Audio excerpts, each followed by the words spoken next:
quick shout out to all of our sponsors. Started with Taigatu. This is a brand that's based out here in the Northwest, started by two brothers, and their motto is freedom from ordinary. This brand is an amazing lifestyle brand. Go check them out, Taigatu. Use the code TOPRATEDMMA for a discount at the checkout. Reweb, they're a veteran-owned digital marketing agency, and they're on a mission to help 1 million small businesses and feed 1 billion people by giving back. In fact, if you go to their website, you can fill out a form right now. They will give you a personalized video review of your website and help you with some strategies for free. Just tell them Top Rated MMA sent you. Go check them out, rewebbed.com. Combat flags. They do flags like the one behind me and the original combat flag, which is a 4x6-inch flag made by fatigues that are donated to combat flags from soldiers that wore them. And the cool thing is, every combat flag that comes out to you has the story of the soldiers that wore that fatigue. They have donated close to $80,000 to Stop Soldier Suicide, a great organization. Go check them out, Combat Flags. Rep Sports. Look, this is not your typical supplement store. These guys have everything and they taste great and it's good prices. Protein, weight loss, muscle build, pre-workout, you name it, they've got it. Plus, they're the makers of Raise Energy. Like I said, go check them out.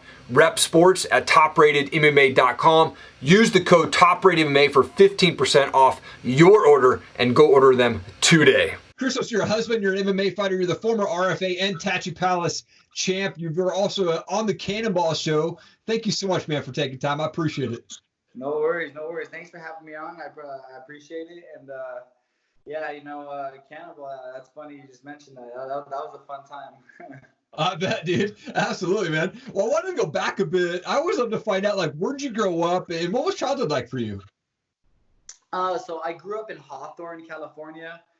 Okay. It's doing a lot better now, but, you know, back when I was growing up, it was a little bit of ghetto. I got into some trouble, hung out with the wrong crowd. I was fighting a lot. And, I mean, I got picked on a lot, so I had to, like, just defend myself. And yeah, my mom ended up taking me out of Hawthorne because I was getting into too much trouble. And I ended up going to Redondo, and I ended up joining the wrestling team because I played sports my whole life, football, basketball.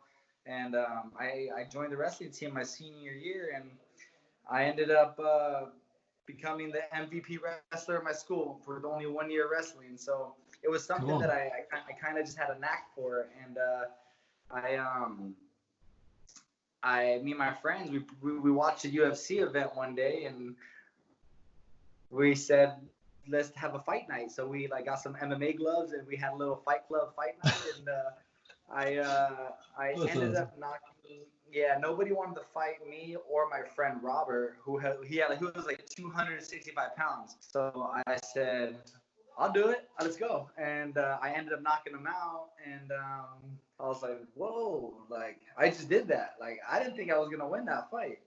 Yeah. You know, so it was cool. I was like, I'm going to sign up for a gym. And then that's how my MMA career got started.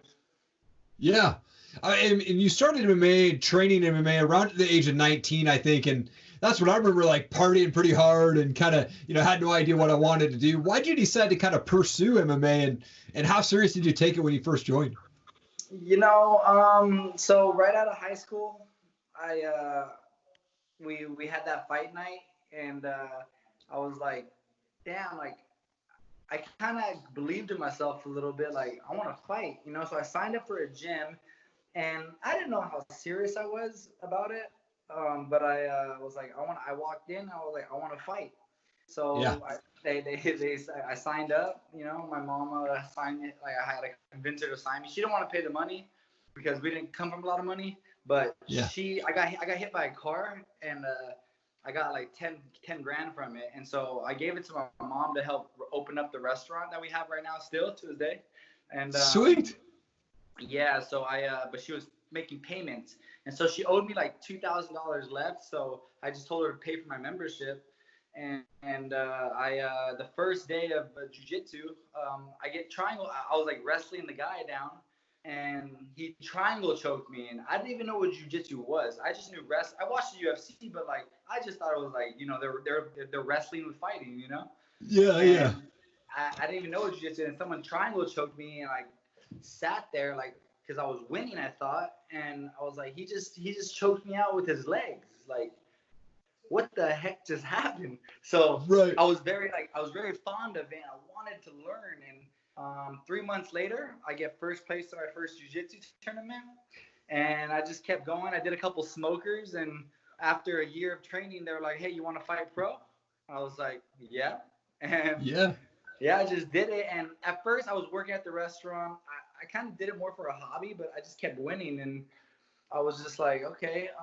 I fought Joe Camacho, my 4th MMA fight, and he had 30 plus fights, and I beat him. You know, to defend my title that I just won, and I was the respecting the case champion as well, by the way. Oh, but, really? Okay, nice. Yeah, that's the OG show. But I fought for them, and I won the title. I beat Joe Camacho, and I was like, damn, I want to try out for the Ultimate Fighter. That was actually my initial goal, though. I watched season 9 with the UK versus USA Ultimate Fighter, and I was like, I could do this. I want to sign up. So that's when I went to the gym. I'm sorry. I saw the Ultimate Fighter. I was like, I can do this. So I fought, and then I tried out for the show for season 15, the live one. Mm-hmm. And I actually got flown back out to Vegas. I made it all the way through. I got flown back out to Vegas. I just didn't make the final cut. So I just had to keep fighting, keep going. And I ended up beating 2 guys from that show. Yeah. Wow, so go ahead. Oh, no, I was going to say, man, you ended up going 10-2 before you get signed to the UFC in 2014. And you get signed, and then you go 1-3 while you're in there. What's going through your mind after that second loss? Did you have a feeling that they were going to release you, or what was happening there? Well, you know, I lost my first one against Gilbert Burns, which is not a bad loss on my record. And then I win my second round with the first round submission. And then I lose my third one. But I took that fight in like 2 weeks' notice. I was not coming off a win. I don't mind. So I took the fight short notice. I lose a close decision. They re-sign me. So I'm like, cool, I'm safe. And then they like go through like a cut list of like 100 fighters or something plus. And I was just on the bad. I didn't think I was going to get cut because I got re-signed. And they ended up cutting me and a bunch of other people. People coming off wins they cut, actually. It was like a big, through the new deal with Reebok, that whole transition. So it sucked, man, because I busted my ass to get there, and I feel like I didn't really get my chance to go, you know? And then I was like, man, whatever. So I started fighting overseas for ACB. I headlined the RFA again. I knocked out some dude on the Dana White Contender Series, and I had to earn my spot back in. And then I get to fight Charles Oliveira going in. I'm like, cool. And then I lost that one. I actually was beating him up, and then I got caught in the submission in the second round. Then I go on a 2-fight win streak, so now I'm finally like, boom, I'm finally where I think I should be. I can make a crack for the top 15. I get an opportunity to fight Jakar, and I was like, if I beat him, I can call out somebody in the top 15. It was another short notice fight, like three and a half weeks or something like that. And I was like, but I didn't want to pass up and fighting in Anaheim, my hometown, because I fought 5 times in a row out of the country. So so I was like, I'm not gonna pass up on it. I can beat this guy, and I win the first round. I almost choke him out on the second round, and then I start to fatigue a little bit. And I thought I took the third round, but I had people thinking I won that fight too. But I lost. Whatever. I'm not tripping about it. I don't think it was that close to the decision. So, but I think I'm still in a good spot. I feel like I'm gonna make a little run coming back up now. I'm not gonna take no more short notice fights and just be smart about my career. You know? Yeah. Yeah.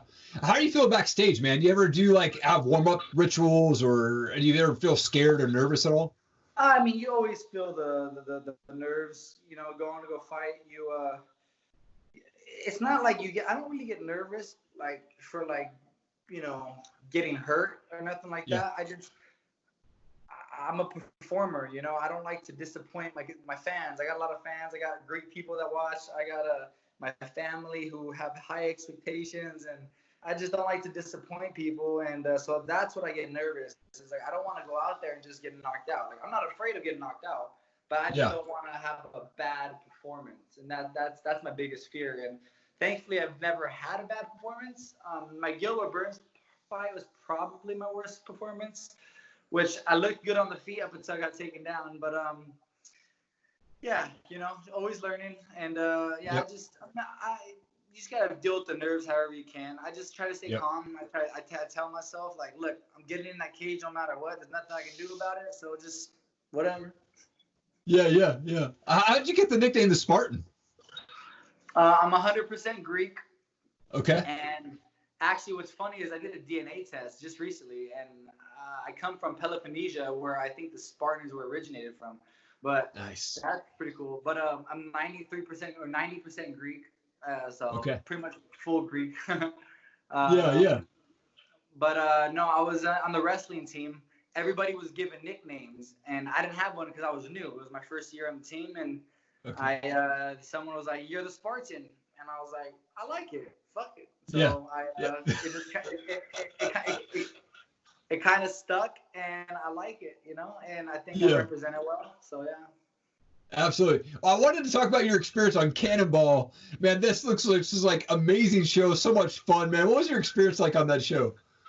Oh man. Now talk about nervous. Like that got me nervous only because I knew I was more athletic than everybody on the team, but like some of the competitions were kind of based off luck a little bit, but maybe not because I kind of crushed it. You know, I came in the top 3 every single event. I won one, I came in second twice, and then I came in third one time. But which I caught the same amount of balls, but they just got different colors. So I kind of got the crappy end of that one. But it was a lot of fun. It was, you get those jitters because like you want to win, you want to make it to the next day, because the filming of the show was actually 4 days. They actually, but they made it seem like it was one day. But it was 4 days, and I was just like, I want to come back. I want to come back. I want to come back. And then I made it to the finals. I was like, okay, I'm just going to launch as far as I can. and it all worked out, you know. But it was a lot of fun, a great experience, and I met a lot of cool people. Very cool. It sounds like you're cleared to go back into fighting in September. Anything in the works or anything lined up for you? Well, I got a call from my manager today. They wanted me to fight Alan Patrick in September, but I told them I'm not going to be ready. I want to have time to to actually start rolling again. Like people grabbing my neck. I want to make sure that I'm ready. So I told them November I'll be ready. So I think they're going to look for a fight for November for me. And, cool. We'll go from there. So that's what I'm looking to get back in there. Okay, awesome, man. Well, I wanted to transition to a few fun questions here. While doing research on you, it sounds like you're an avid bowler. How many 300 games do you have? 0. Okay. Yeah. It's hard to get a 300. My highest score is a 254. Okay, that's awesome. I think that's pretty good. I hit like 7 or 8 strikes, something like that, 7 or 8 strikes, and yes, but it was tough, man. Bowling, I've always loved it. I picked it up pretty quick. I understood how to spin the ball, and I just fell in love. But yeah, bowling's a lot of fun. I love it, man. My wife says I'm like the nerd guy because when she met me, I like got these white bowling shoes, and I'm like, I average about like 145, but I've hit my high is like 227. I've hit it 3 times, and I can't beat this thing 227. Exactly. Yeah. I remember when I first broke 200, that was my goal. Like, I want to break 200. And then I broke it. Yeah. I was like, I want to break 210. Then I broke it. Then I got 250 something. Like, oh, wow. Okay. Yeah. That's going to be tough to beat, but let's try it. Right. Yeah. I've got these things. They're called pod decks. Essentially, they're just random questions for us podcasters. I'm going to pull one out. Hopefully, it's not a flop. We'll see what it says, man. All right. This one says, what are you most excited about right now? Okay, I'll tell you, but some of my viewers might not agree, but all the pedophilia that's coming out right now with the whole elites and like the Hollywood sex trafficking that's going on, because for a long time I've been like trying to say this to people about the Clintons being corrupt and everyone calling me crazy, and it's all coming out, and it's like I'm almost there where I can be like, I told you so, you know what I mean? But I'm doing a lot more research on it now too, and it's just been. I'm not excited. I'm excited that it's coming out. It sucks that the media's not covering it, but I feel like it's coming out more and more about Bill Clinton, Hillary, all the stuff, and little by little I'm seeing more and more happen, and it gets me excited. So yeah, that's what I'm most excited about right now. I can't stop looking at everything that's going on. So. Oh, I'm the same way, man. I'm a music guy, so I love to ask this question. What's a favorite band, or do you have a favorite type of music you like to listen to? Yeah, I'm not really big on music. I actually like Okay. all music besides punk, but I do Okay. have a favorite. When I do listen to music, when I work out, I like listening to country music. I really love country music. I've been to Stagecoach a couple times, like 4 or 5 Yeah. times, and it always puts me in a good mood, you know. So I just Yeah. that's my favorite type of music. Right on, right on. Last question for you. What's something on your bucket list that you still need to go check off? Something on my bucket list. Oh, I want to go to Machu Picchu, and Okay. I want to go see the pyramids in Giza.